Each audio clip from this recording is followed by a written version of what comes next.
পাতার সঙ্গে বিশেষ একটি উপকরণ দিয়ে অপূর্ব স্বাদের রেসিপি আপনাদের সঙ্গে শেয়ার করব। এটা গরম গরম ভাতের সঙ্গে খেতে অসাধারণ লাগে। আশা করি বন্ধুরা আজকের রেসিপি আপনাদের ভীষণই ভালো লাগবে। রেসিপিটা বানানোর জন্য এখানে আমি নিয়েছি প্রায় 30টার মতো কুমড়ো পাতা। আর এই কুমড়ো পাতাগুলোকে আমি আগে একবার পরিষ্কার করে ধুয়ে নিয়েছি। এখন এই পাতার এই ডাঁটার অংশটা কেটে আমি বাদ দিয়ে দেবো। তো বন্ধুরা দেখুন, আমি ডাঁটা অংশটা এইভাবে কেটে পিছন দিকে যে শিরাটা রয়েছে সেটা এইভাবে ছাড়িয়ে দেব। তো একই রকমভাবে আমি সব কটা পাতার এই ডাঁটা এবং পেছনের শিরার অংশটা বাদ দিয়ে দেব। তো দেখুন এইভাবে একটা আমি ডাঁটা এবং পেছনের শিরার অংশটা ছাড়িয়ে নিয়েছি। তো এইরকমভাবে আমি আবারও এইভাবে পেছনের যে শিরার আঁশটা রয়েছে সেটা ছাড়িয়ে দিলাম। তো সবগুলো একই রকমভাবে আমি ছাড়িয়ে নেব। এখানে আমি সমস্ত পাতার ডাঁটা এবং পিছনের যে শিরার আঁশটা সেগুলো ছাড়িয়ে নিয়েছি।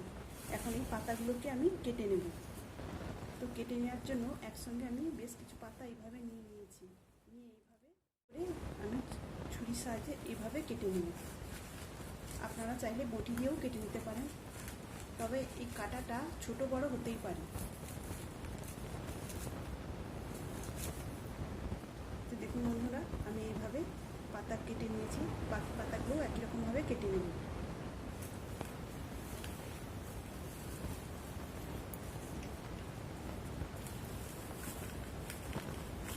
এখানে আমি সমস্ত পাতা কেটে নিয়েছি। এই পাতাগুলোকে আমি আবারও একবার ভালো করে ধুয়ে নেব।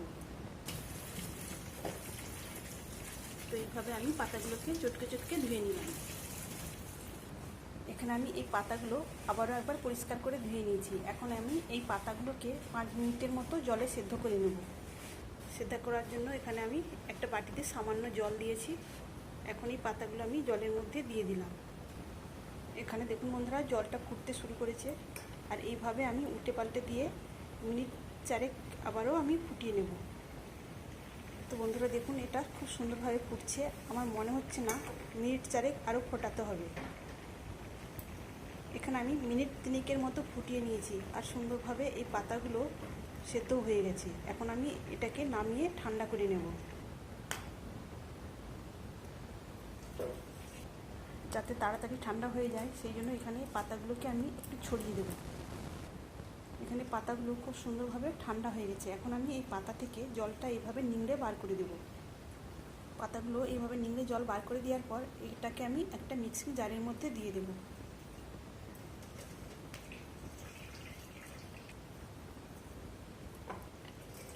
তাহলে বন্ধুরা বুঝতেই পারছেন আমি কি করতে চলেছি।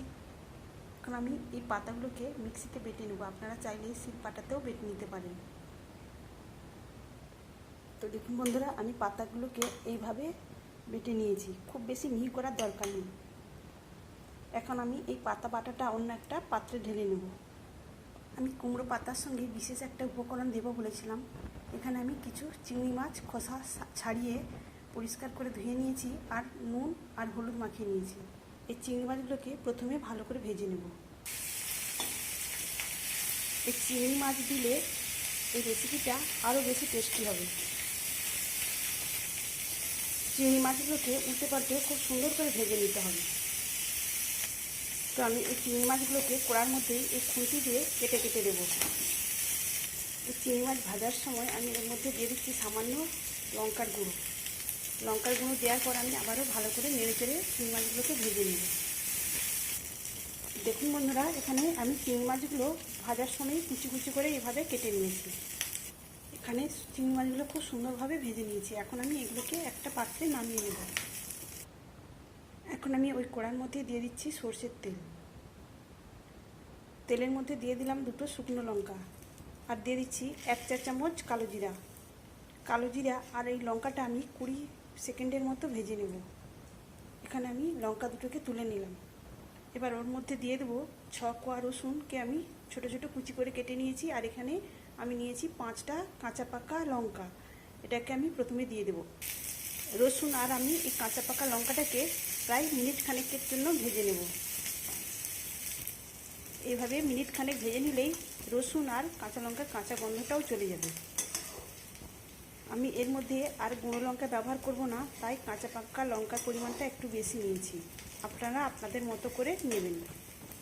এখন আমি এর মধ্যে দিয়ে দেবো কুচানো পেঁয়াজ। একটা বড় সাইজের পেঁয়াজকে আমি কুচি কুচি করে কেটে নিয়েছিলাম। পেঁয়াজটাকেও এই রসুন আর কাঁচা লঙ্কার সঙ্গে খুব ভালো করে ভেজে নিতে হবে।